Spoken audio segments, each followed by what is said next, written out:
at the average age of our presidents is about 63, 64 years old. We're the only continent in the world where we have presidents at 90 years old starting new terms. I mean, you guys are crazy or what?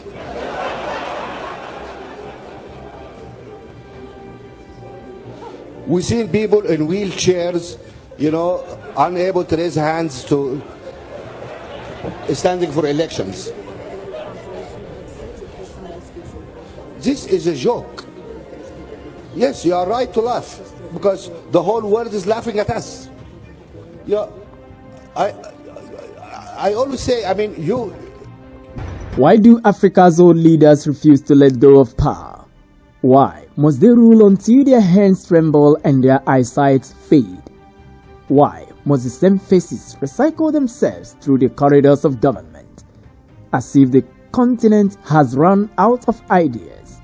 From Malawi's Professor Author Peter Mutharika to Cameroon's Paul Biya, Uganda's Yoweri Museveni, and Equatorial Guinea's Theodoro Obiang Mbasogo, the pattern is painfully familiar.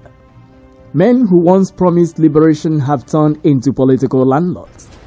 They have built fortresses around their offices and convinced themselves that without them, chaos would reign. But the truth is, they've become the chaos. They speak of experience.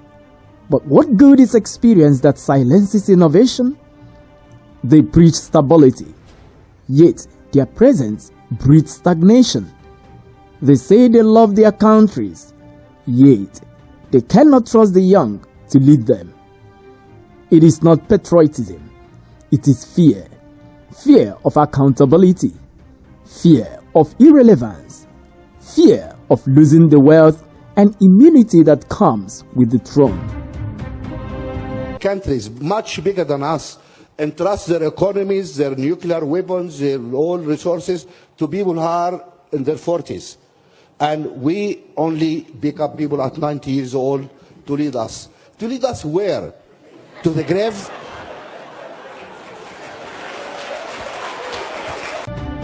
Meanwhile, Africa's young and brilliant minds, the engineers, the activists, the creators, the reformers, they are all sidelined, reduced to singing praises or posting hashtags.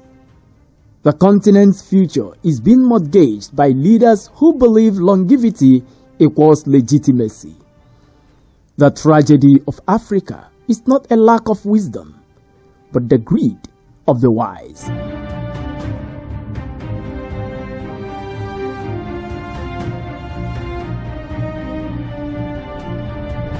Many of these leaders confuse age with destiny, forgetting that leadership is not inheritance, it is service. When wisdom turns to greed, it stops being an asset and becomes a burden. Until Africa normalizes stepping aside and celebrates retirement as service completed, we will remain trapped in the same political cycle, old men ruling young nations. Continent is continent of young people. Half of our people here are below 20 years old. Yes? Clinging to power while the continent gasps for renewal. Africa doesn't need eternal rulers.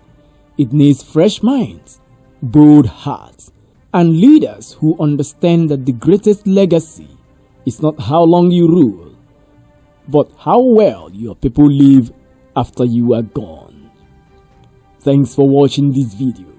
Do you think the old men who rule Africa still has anything to offer? Do you think Africa can overcome the influence of old men holding on to power? Let us know your thoughts in the comment section.